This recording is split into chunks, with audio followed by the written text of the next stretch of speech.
Do you work in the building industry and you wonder, is the building industry in crisis or are there actually opportunities for us right now? Maybe you're running into trouble of getting clients, or maybe your clients can't afford any longer what they wanted to afford beforehand. And maybe it's good to understand what is actually happening. First of all, this is not financial advice. I'm not a financial advisor, but I think it might be good if you can put a little bit of an understanding to why we're having the situation that we're having right now on a global level, not just in Australia or the UK or in Ireland. We have that everywhere, and there is a reason for that. So let me try to explain how I see it and what I see why we are in this situation and how I expect it will happen over the next decade or next 5 years or so. It's difficult to predict how fast things go, to see how things are developing. So why are we in the situation that we are right now? In my opinion, we're having the situation that we had our pandemic. And during the pandemic, all our governments were putting a lot of money into the economy without any value. So we're having the situation that we put money out and said, hey, you get $100 for this, you get $1,000 for this, businesses are safe, you can't lose your job, you can't lose your apartment. And by this, there was a lot of money put into the industry without a value. So this means the value of money is decreasing, right?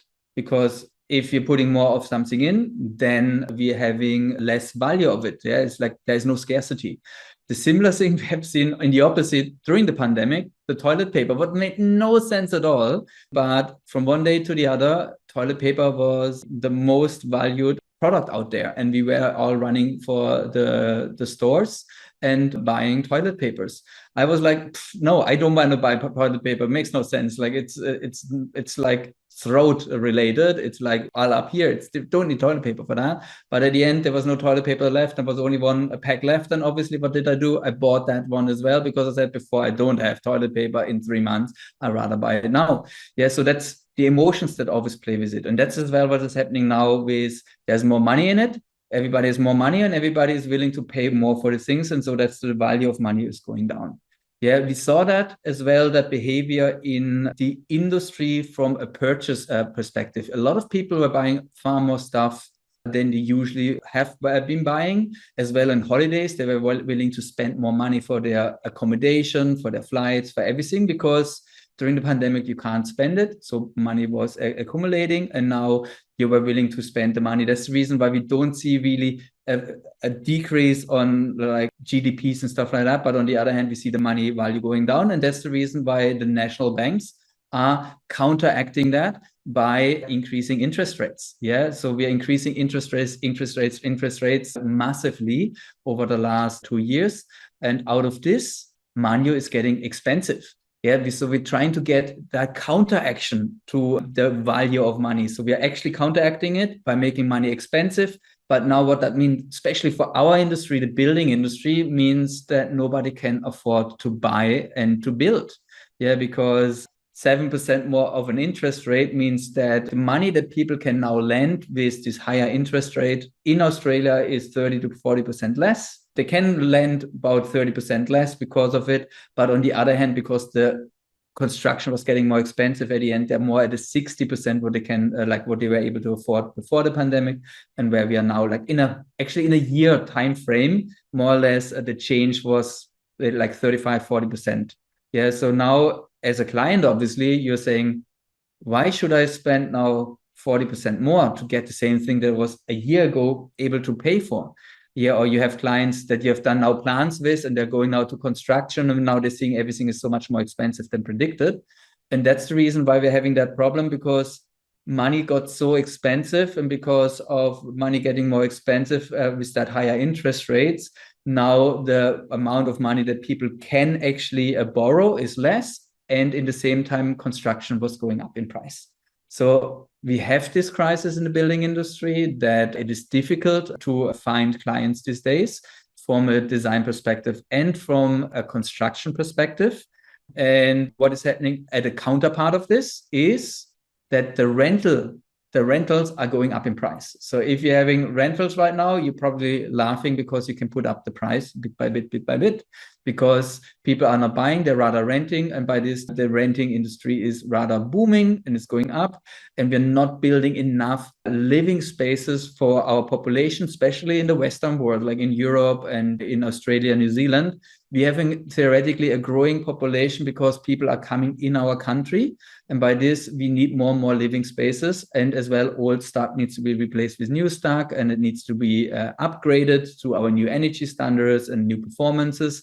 So there's a lot of work, and there's a backlash of work in the building industry, but that is buffered, because nobody can afford it. Like just yet in the news in Germany that one of the biggest rental property builders that are building in big masses, they said, no, we're not building any longer because it's not profitable. We can't make profits with this industry right now. And that's what they have to expect. And that's a season. That's a normal thing that happens. We're always going through that season. Like if you're already a little bit older, like not older, but I mean like more mature, say like you're in your 40s, 50s, 60s, and you've seen how the industry developed, you see, we have always had that. So it's nothing new. Yeah, it's what we always have to deal with, and that's life, and that's how our economy actually works. But what will happen now after this? So I already said that rental will go up. Because rental goes up, the attractiveness of building and buying is going up as well. Like people say, what, should I really spend so much money on rental? If I'm actually building and buying, maybe I can counteract that. So this is there as well in a scale, and they're working against each other. So now, because of this is happening, and the building is getting more interesting again, buying is getting more interesting again, but it's still not interesting enough so that people take part, like actually do it. What happens on the other side, like the interest of buying and what is offered, the prices will drop. So people can't get that money any longer because people can't afford it. Like we need to find an agreement between what I can pay and what I can get. And only when they're matching, then we're able to come to an agreement. And this is what is happening in the moment. We don't have that. We are like, people want too much for it, and it makes total sense. That's the value that's been a year ago, 2 years ago. And why should I ask less for it? But the people that have the same amount of money, say they have still $1 million, they could still borrow like $1 million. Back in the day, they're now only able to borrow 700,000. So the client that they were able to get beforehand, you lost them because they are able to borrow 70% less. And now this will come to a balance. So people will ask less for the property or for the land, and people will slowly go up with what they're willing to pay because the rental is going up as well. We're not there yet. And I don't know if this is happening in the next year in your region where you are, or if it's happening in the next 5 years, but we will come to this point. As well, what will happen is the interest rate will go down again. So if you're at the front end, like as a client now, not as a building professional, if you're at the front end of that and you're still paying for this really unfavorable interest rates, and you're able to get now your property for relatively property or land for relatively cheap, now you have another few years, maybe 5 years of struggle, but then the interest rates go down, and now you're the winning one because you paid less, because people were asking less for it.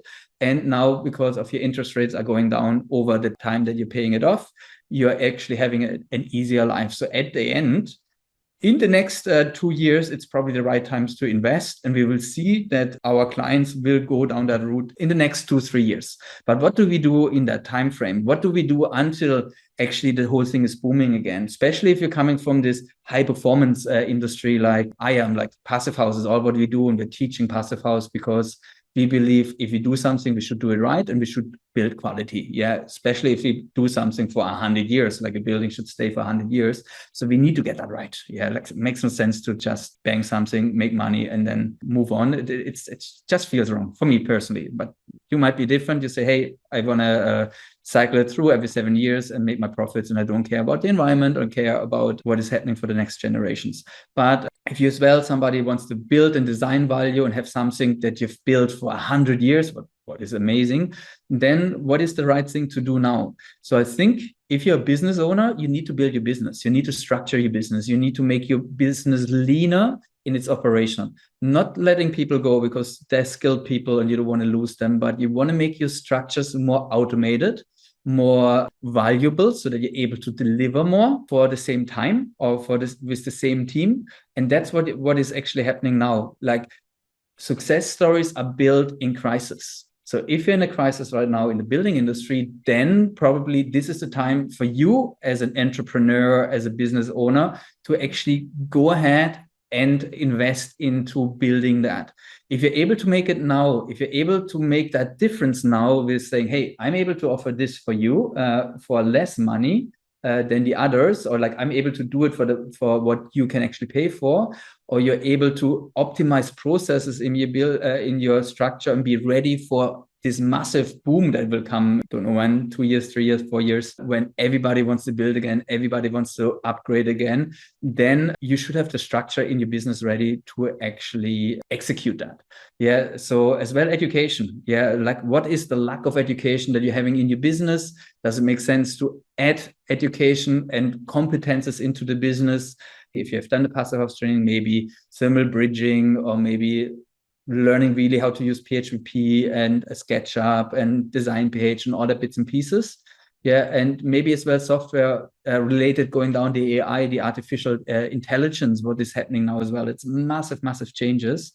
We can expect massive changes in the next decade. This is what I wanted to share with you. We're in this crisis now, but in the crisis, our success stories formed. And now we can expect that there will be a boom again and that people will start it again.